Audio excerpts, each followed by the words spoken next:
This is episode 004, How to Dress for a Fit, Fierce, and Fabulous Lifestyle with celebrity stylist Christie Moeller.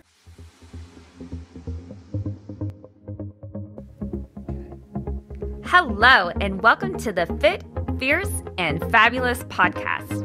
My name is Courtney Bentley, and I'm the founder of the Fit and Fabulous Club, a certified personal trainer and inspirational speaker. From the gym to the stage, I found my passion of helping boss babes get fit, slay their business, and look fabulous while doing it. Every week, I'm bringing you top experts to help you reach your full potential in life, burst through those doors, and ignite the confidence within you. You have an infectious energy and enthusiasm for life. Sit down, pour some wine, and let's become fit, fierce, and fabulous.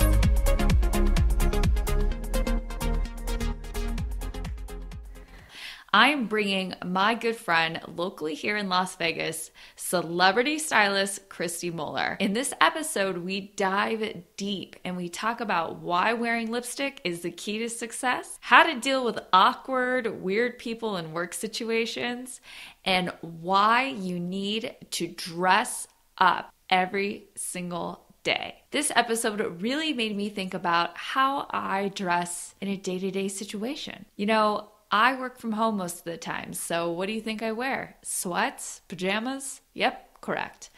I started to wear makeup and do my hair, so I don't wear a lot of makeup. I just wear like a BB cream from Tarte. I wear mascara, eyeliner. I always wear a cat eye. And of course, I draw on my eyebrows because that's a situation on its own. But doing that has made me more productive. It's made me put more love into my work. It's made me feel more confident about my work. So this interview kind of talks a little bit about that. She also drops some really great styling tips, things that you can implement into your life so that you can dress a little bit better, a little bit more savvy, and bring that like fashion out of you. So for me, I haven't been like the most fashionable person my whole life. You know, I've followed some trends or whatever, but I've been trying to put together outfits that express me, if you know what I mean. You know, like I want to wear a certain style that reflects how I feel inside, how I'm going to present myself. I don't know how to explain it, but like I've been trying to, when I shop, to do that a little bit more. So that, you know, if someone saw something in a store, they'd be like, that's so Courtney. And not just because it's super trendy or whatever, but just kind of like, it's me, you know? So you will love this episode. I can't wait for you guys to dive in and listen. So let's drop some value bombs. Hello, and welcome back to Fit, Fierce, and Fabulous. Today, we have stylist Christie Moeller in the hot seat. I'm so excited to bring all of you to hear her stories and to hear more about what she does and to learn a few tips and tricks on how to dress fit, fierce, and fabulous for that lifestyle. So, Miss Christie, tell us a little bit about you. Well, thanks for having me. Thank you. I'm a fashion stylist and fashion writer, and I dress people for a living. That's so awesome. I can't imagine. Like, I always go into my closet and I'm like, Lululemon, Lorna Jane, or Aloe Yoga. Which one will it be today? So I want to know like how you got started, like how you decided this is what you wanted to do, because you've been doing it for 18 years. So well, it's kind of a long story. It seems like I always did it. In high school, I was heavily involved in theater, and I wanted to be an actor. I wanted to be in the plays, but I was always making everyone else's costumes and doing all of the set design and costumes. So I won a competition, and I got a scholarship to university for costume design. Oh, amazing. And I entered the university as a theater major. And about a year and a half, almost 2 years in, I decided, yeah, this kind of isn't what I want to do is theater. So I transferred to film and television. Okay. And then I wanted to make documentaries, and I had all these ideas of all these things I wanted to do, but I was still doing everybody's costumes for their projects. There's no time to do documentaries if you're like... Then when I graduated, I worked on a TV series called Super Dave's Vegas Spectacular. And on the TV series, I met Penn and Teller because they were guests on the show. Then, after the series finished, I moved to LA. Okay. I freelanced in LA. I was a buyer for some feature films. Amazing. And so I bought all of the things that went on the set. So kind of like bought the living room, and then people would load the living room in. So you have interior design in you as well. Set design. Yeah. Set design. Okay. And I was in LA for about 5 years, and I did a combination of set buying, set design, set styling. And I met an amazing stylist who introduced me to fashion, and I started assisting him. Then I got a phone call from Penn & Teller that they had an opening, and they wanted me to move back to Vegas and work for them. Amazing. So I moved back to Las Vegas, and I worked with them for about 5 or 6 years on different stage television productions. We had a TV series while I worked with them as well. And then after I left them, I began freelancing, and I kind of found that my passion was more in photography and fashion than in costuming. Oh. And that's kind of been the direct path ever since then. Photography too, huh? So you're a total creative, total artist. Well, I don't take the pictures, but I style the clothing for photographs rather than for films. I don't like to work on feature films. I get that. That's awesome. What are some common lies, myths, and misconceptions about your industry?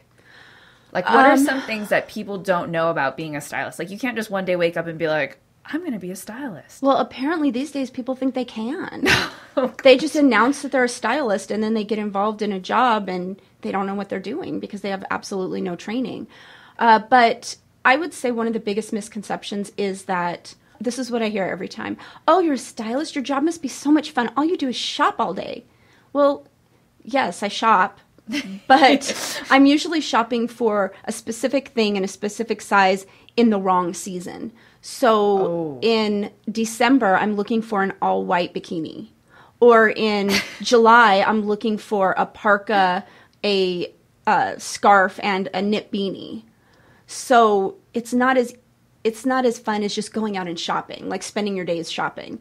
It's a job. It's a tough job. You have to be extremely organized. You have to be extremely good at time management, extremely good at budget management. Oh, yeah. That would be my problem is budget management. Like, wait, but this is so much better. You'll do a commercial job and it'll be, you have 20 people to dress and you have $150. What? So you have to be pretty creative and pretty good at making a dollar stretch and, kind of acquiring your own little stash of clothing that you can bring to shoots as well.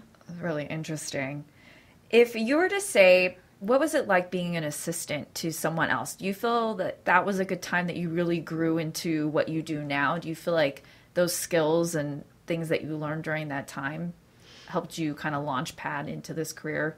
Absolutely. And do all the cool things you're doing? In university, I learned a lot of history of things and some like practical basics, which were important. Of course.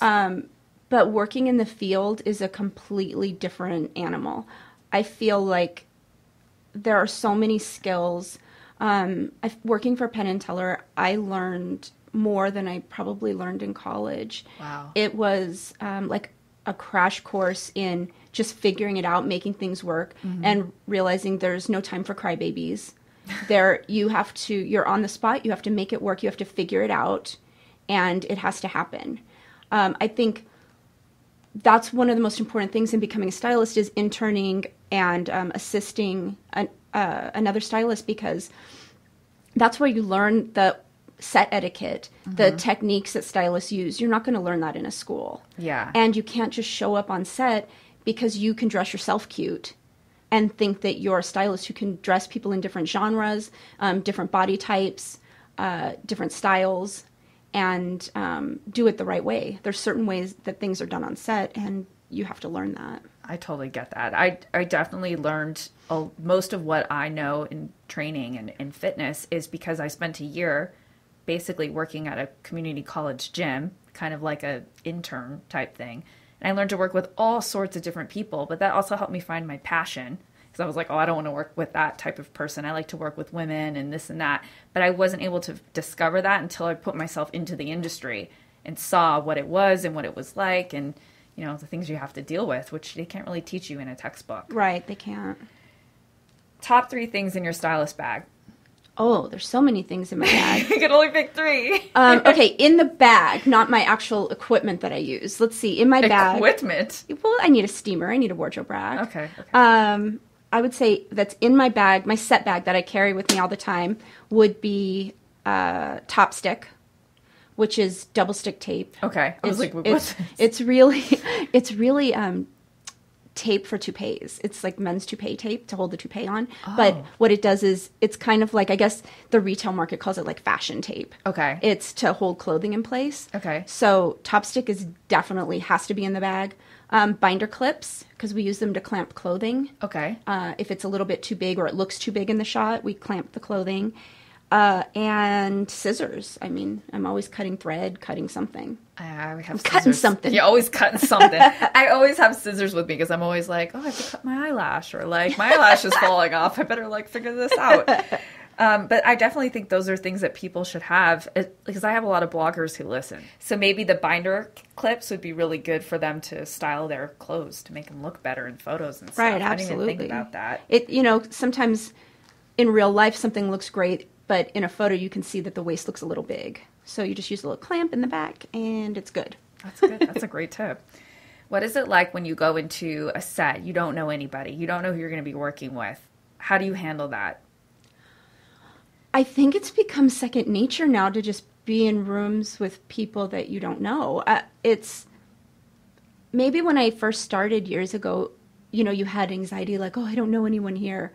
Now, I mean, I'll do shoots. I just did a Latin Grammy shoot, and I think I was the only person that spoke English. Oh my gosh! In the group that I was working with, but like, how do you deal with that? Like, does that frustrate you? Do you No. kind of like change your energy before you walk into the room, or? I don't think so. I think no matter what job, you like leave all of your crap behind when you walk in the door, and it's a job, and you go to work, and you have a crew list beforehand, so you kind of look at the main players that you need to interact with. Right. So if, let's say, it's a commercial shoot and they need to be mic'd, well, I need to meet the sound guy because he's probably going to need help putting the mic on and off. Right. If it's a photo shoot, I need to know who the art director is. I need to know the photographer's name and probably their digital tech. Right. So you kind of know, and of course, always the makeup and hair team, we're always working closely together. Mm-hmm. So you kind of know the people you need to interact with, like the grips, probably not so much. I mean, I usually know them, but probably not so much that I need to interact with them. But yeah, that's what kind of look at your call sheet the night before and the main players that you need to work with, learn their names, and then meet them when you get there. So you have to really plan.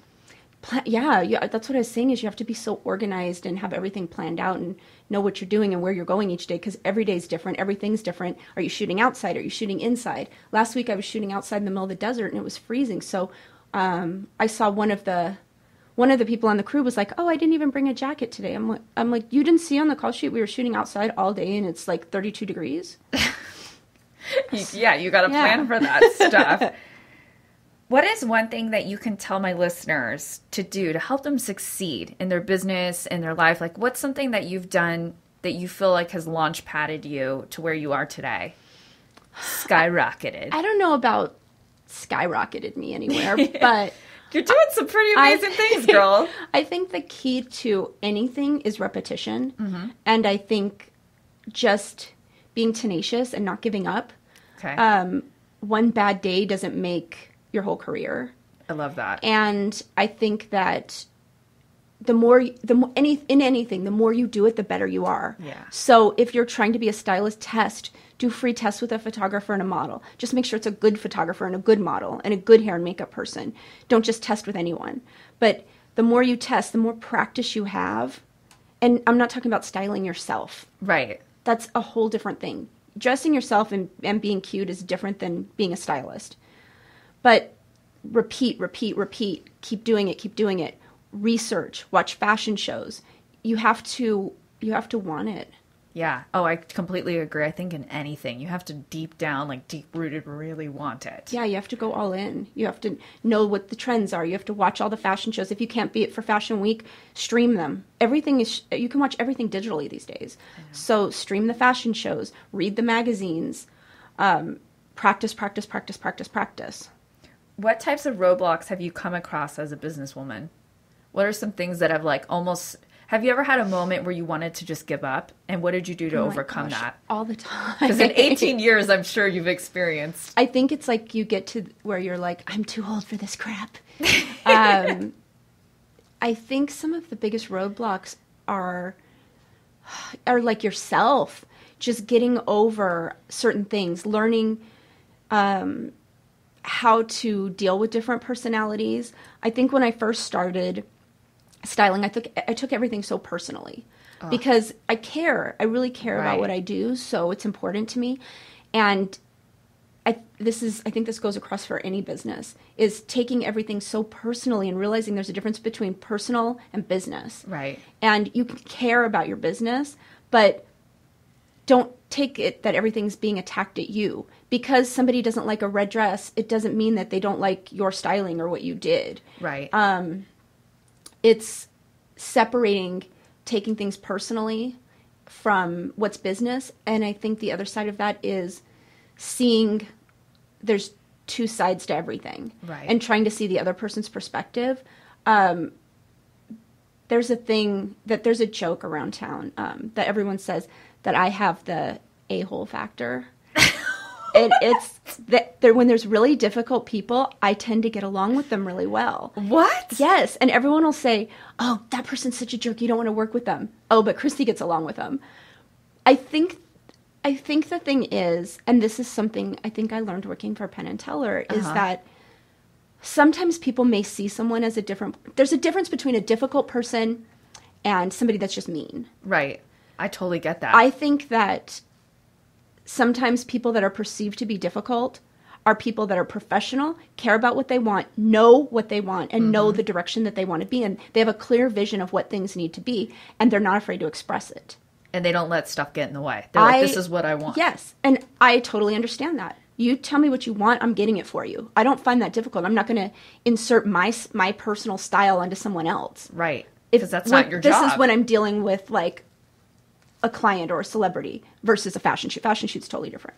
But that direction, I'm totally okay with it. I understand it. I respect it. I respect that you know who you are and what you want to do. Now, when I was younger, I would take those things offensively, and I would be like, oh, that person's so mean. They didn't like this. It has nothing to do with being mean. It has to do with that they know who they are. They know the direction they want to go in. So I think learning to see things from the other person's perspective of when they say they don't like a red dress, it's not that they don't like what you styled. Yeah. They just don't do red. It's not the thing they do. Right. It's not their personal style, their image that they've worked hard to craft and that they've spent years building. I think that can be applied to so many different things. Like, I feel like sometimes in my business, I take things so seriously. If someone doesn't like the workout I gave them, and I'm like, oh my gosh, that's me, that's reflection on me. Like, no, this is what they wanted. They wanted to shape their booty a little bit more. These are the exercises that they're going to have to do it. So if that's what they really want, then this is what they need to do. Right, and there's a difference between, like I said, knowing that direction that they want and being mean. Yeah. Being mean is just not okay. No. I totally just took you down the rabbit hole there. I spun a whole bunch of different answers, but no, that's great. No, seriously, because I think that can be applied to so many different things. And I love the red dress thing because you can always reference that in your head. Not everyone likes a red dress, but you know. And not everybody's idea of a red dress is the same. Yeah, for sure. What you think of when I say red is different than what I think of when someone says red. There's 8 million shades of red. Yeah. So, you've got to see the other person's, try to look at things from their perspective, and I think learn personality management. So that's a collaboration thing, and that's something maybe we can talk about. Like, when you collaborate with other people, it's good to have, like, your vision set, but, like, how do you involve other people and make it so it's a bigger vision? Do you get what I'm saying? Almost like a bigger picture. It's different. Like, what are some tips for collaborating with people outside of your comfort zone? Well, I would say there's a few different ways. If I'm working for an advertising client or a celebrity, they tend to send me images and say, this is what we want. It's pretty paint by number. Dry. Yeah. If I'm working on a fashion shoot, I usually need to come up with the mood and idea and the trends and kind of direct the whole show. Wow. So I'll create a mood board. I send that to the hair and makeup people, and they say, oh, I know exactly what kind of makeup would be great with this look. And then I send it to the photographer, and he says, oh, I know what lighting and style we're going to use. So fashion shoots are way more collaborative. I feel like when you're doing an advertising shoot or working with celebrities, it's a little more paint by number. It's kind of stay within their own style, get them some cool things you know they would like. I've even gone so far with advertising clients as to break out the Pantone app on my phone and say, okay, which number of red do you want? Wow. Because, like, look at Pantone. Look at how many colors of red there are. So it's a little different for each thing you do. But I think when you collaborate with people, you need to make sure that you have an open line of communication, that everybody's on the same page. Don't leave anyone out.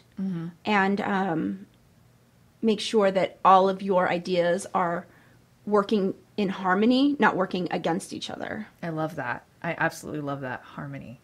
That's a good one.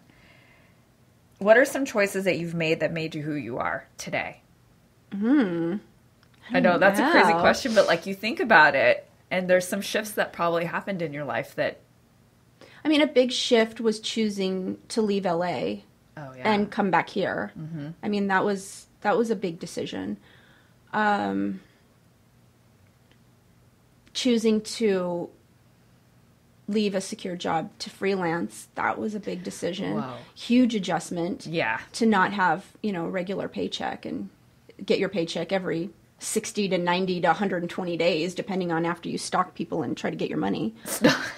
But I mean, I think everything you do, it's like that movie Sliding Doors. Yeah. Every single moment in your life, you have many choices. Right. And each choice can take you up a different path. Oh, for sure. I don't know that I have like one defining moment. You just did. Choosing to freelance and choosing to move back here. Yeah. I mean, those are huge. Those are big because you could have just, I'll stick with my 60, 90 knock, knock, knock door paycheck. Yeah. Instead of, hustling, making those connections. What are some pieces that you wear that you could maybe recommend to people to wear to make them feel more confident or fierce? You always feel more confident in heels. It changes your entire silhouette, your stature, everything. You feel taller. You feel more confident. You feel prettier. Your body lays better. I think even if you're not a person that can wear really tall heels, not kitten heels are stupid, but like at least 2-inch heels. I mean, I have foot problems, so I can't wear really high heels anymore, but like a 2-inch heel or even like a block heel or a wedge, I think it just makes you feel more confident. I think heels and lipstick. I think anytime that you put on lipstick, it changes, it brightens your whole face, it brightens your smile, it brightens everything. So to me, heels and lipstick. Done. Confidence. Done. That's easy. Okay, everyone buy tons of heels and like go get a shade match for your skin so that you can have some hot lipstick. Morning rituals. Anything that you do in the morning that sets you up for your day. I make my bed every single morning. I love that. I make a cup of coffee every single morning, and I eat breakfast every single morning. I feel like, I don't know if it's like, I think this is like some weird thing in the military, although I'm not in the military, but that making your bed shows that you're taking pride in like your day. So I make my bed. I know that when I go there, I'm not thinking all day of like a messy room and a gross room. And it sets me up for like being organized and being fastidious the entire day. I love that. I make my bed, I make my coffee, I eat breakfast. I never leave the house without those 3 things. I love that. And do you like prep and plan the night before for everything, or how long does it take you to plan? I mean, I guess it depends on the project, right? For myself or for work? For yourself. For myself, usually the night before I'll load my car because it's a whole job. And usually my call times are like 3 a.m., 4 a.m., 5 a.m., which means I've got to leave at 2 a.m., 3 a.m., 4 a.m. Oh my gosh. So I'll usually load the car the night before and make sure I haven't forgotten anything. And I'll usually do it a little bit, if I can, earlier in the night. And then I'll kind of sit down, look through my call sheet, look through everything, and then I'll remember something. Oh my gosh, I need wedding rings. They didn't ask for them, but there's a shot where they're supposed to be a married couple with their kid. No one asked for wedding rings. I bet we need wedding rings. So I run out and grab my wedding ring box, put that in the car. Then I'll usually pack some snacks, which, as you know, lately I'll pack all these healthy snacks, and then I get to set, and there's like donut bar LV everywhere, and I eat like 5 giant donuts, and I go home with my hard-boiled eggs, my carb killer bar, and my water still in my bag. You're like, whoops. But so yeah, I'll do all of that. I usually lay out my clothing the night before, because at 3 a.m. nobody wants to think about picking out clothes. I love that blog post you wrote, actually. You guys have to check out her blog. It's amazing. It has the best like stylist tips. But the post that you wrote about laying your clothes out the night before. Absolutely. And I haven't done that since high school. High school, always. Shoes, jewelry, right. Whole deal, bag, everything. Because you don't want to think about it in the morning. Yeah. And you don't want to be like asleep and you think of something you want to wear and you go to grab it and it's not there. And I think too that makes you more confident because like your outfit, you're awake when you're making that outfit. So right. You really put it together, you put it on and you're like, okay, heels, lipstick, good. Right. And you're not at work going, oh my gosh, I have on 2 different socks and my shirt's on inside out. Yeah. And then your whole day is like, you're sitting there going, does anyone know my socks are, like different? Gross. Book that changed your life. The Accidental Buddhist. Oh, I've heard about this one in a podcast I listened to maybe like a month ago. I read it years ago, and I reread it. I actually keep it on my nightstand. Amazing. Because at the end of each chapter, there's like little meditations to kind of like let go of things. And love this. Life-changing. Life changed my life in college. Amazing. I need to get this book because you're the second time that it has been mentioned to me. So I'm kind of like, all right, I need this book now. What does fit, fierce, and fabulous mean to you? Fit, I'm working on. Used to be really fit, but work and craft services has changed that. Craft services. Craft services are the downfall of fit. Stay away from the craft services table. Fabulous is, I think, taking pride in yourself and caring about yourself, giving a crap. I have friends that they'll go to work with like wet hair and no makeup and they're doing their mascara in the car and I'm like, what are you doing? Yeah. Like you got to care about yourself or you can't care about anything else. 100%. So I think fabulous is giving a crap. And then I think fierce in anything in your life, you need to be fierce. You need to have a fierce passion for what you're doing. Mm-hmm. You need to have fierce determination and you need to be fierce in how you treat and care about other people. I love that.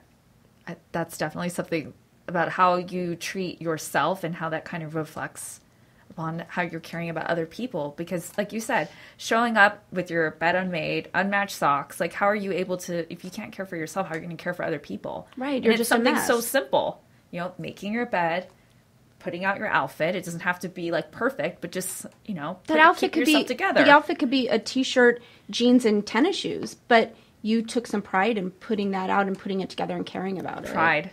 That's your word. Yeah. That's your word. Pride. I love that. How can we get in contact with you? You can go to my website, which is icanstyle and then the letter U. I love that. .com. And my blog is icanstyle.com/blog. Instagram? Instagram's Christie Moeller, ChristieMoeller. I will leave all of this in the show notes for you guys. I'm so excited for you guys to check out her blog and her Instagram and see all these cool outfits and all this fun stuff that she's working on all the time. Thank you so much for coming in and sharing pride, ways to feel more confident. We all need heels and lipstick now. And how to be fierce in life. Thank you so much for coming on in and sharing your story with everybody. Oh, thanks for having me. All right. Thank you so much for tuning into this episode. I am sure you wrote down some tips. I hope you pulled over if you did so and you didn't just, text your friends about this episode and type as you're driving. Please do not do that. I would appreciate if you would take a second to log onto your computer. I know That's a lot to ask nowadays. Log onto your computer, go into iTunes, type in Fit, Fierce, and Fabulous podcast. Give me a subscribe, a 5-star rating, and a review. And of course, if you know a friend who could use these tips, please share this podcast with her. It means the world to me when you guys share my podcast, when you tweet me, when you ask me questions. I absolutely love it. I'm going to bring in an amazing guest next week. She is a hypnotist. Yes, get excited. All right, you guys, I will see you soon. I hope you guys are inspired. Be sure to rate, review, and subscribe to Fit, Fierce, and Fabulous for your weekly dose of inspiration.